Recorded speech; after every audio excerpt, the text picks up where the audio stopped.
Hello, everybody. I'm a practicing therapist and a doctoral student of psychology. Today, I want to talk about signs that your emotions control you. And I think this is very important. It was requested, but it's really when you feel like your emotions are too much for you to even control any longer. And actually, the first one is one of the most common symptoms. You react pretty much immediately, and often you will react to something where maybe someone else or the person being reacted towards may be kind of confused about your reaction. Another version of this is like you might react about something like an assumption. When you're seeing yourself maybe react so immediately, like a knee-jerk reaction, this is a sign that your emotions control you to such an extent, reality is actually becoming blurred. And that could be an extreme example. I don't think most of you guys are like that. But I think maybe you can extrapolate some points of it and maybe reflect inward if that's something you're curious of. And you're starting to feel like maybe it's affecting your life. This is for anybody, male or female. But typically what I notice is it comes from trauma. And not all the time, but a lot of folks who have a little bit more volatile families, chaotic families, abusive, neglect, anything. Even some sort of event that traumatized you at one, even if it was just one moment in your life, a lot of times you may struggle with this. Bullying, people who get bullied a lot, they end up with this. And a lot of times we see that emotions in of itself are not the issue.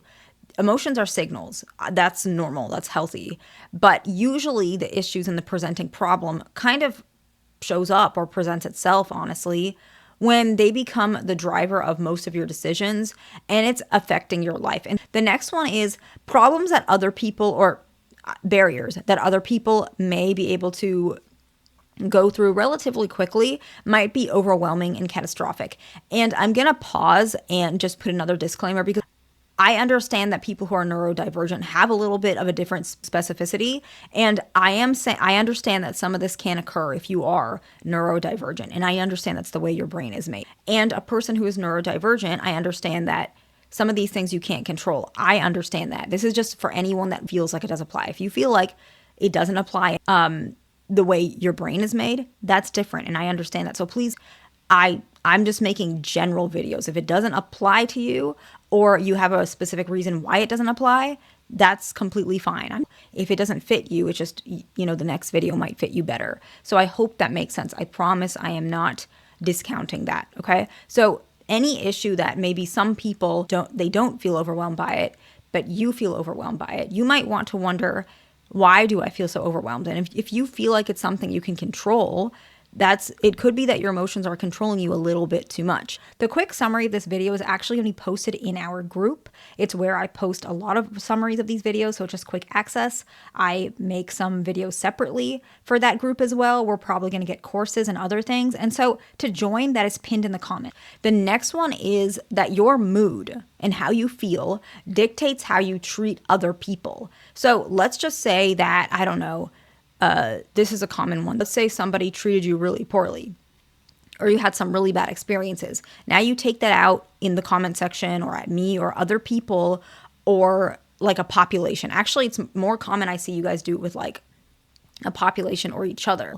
And a lot of times this particular one, actually all of these, push people away. And sometimes you might not even realize how much you stand out compared to other people because you behave like this. And this is what you're familiar with because this is maybe the way your parents were, the way you were treated. Maybe you were bullied by people who were like this. And then you kind of learned that was normal because you were subjected to that neglect and abuse in whichever fashion continuously. So I'm not saying that you become like this because you necessarily want to be this way. You might not know any better. And that's actually why this video is important. And the flip side of this is a lot of people sometimes they think their emotions are out of control or out of their control. And in actuality, it's not. And so you might be a person who this doesn't fit at all.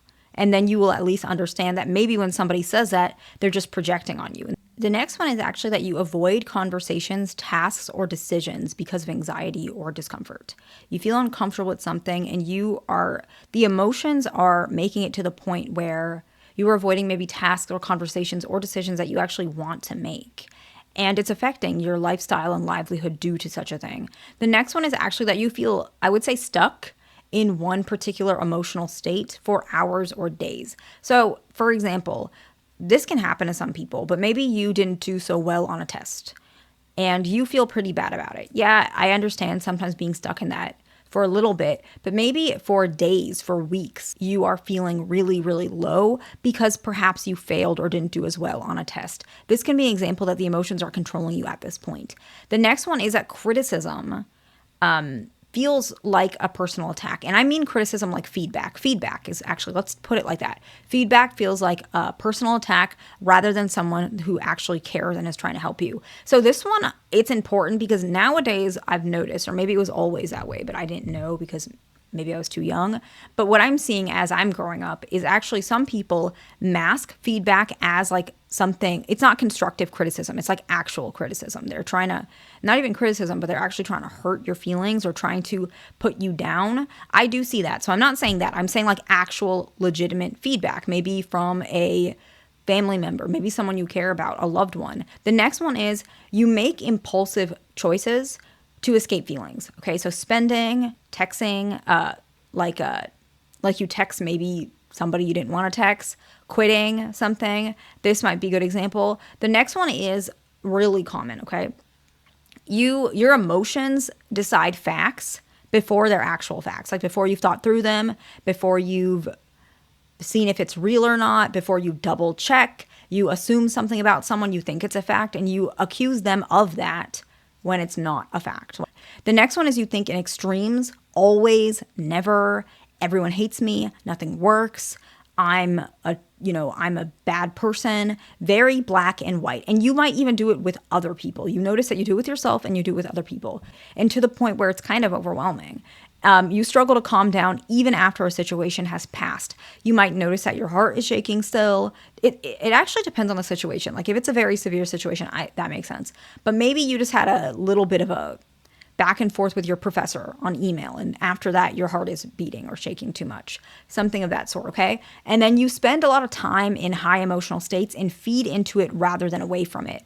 When you're in a bad mood, you take it out on other people and you feed into that. You Google all these negative things about people or things that that hurt you, something of that sort. You're kind of feeding into it rather than stepping away. And so a self-check, I would say, to recognize if maybe this is occurring or when these things are occurring, you can actually stop and think, what are you actually feeling?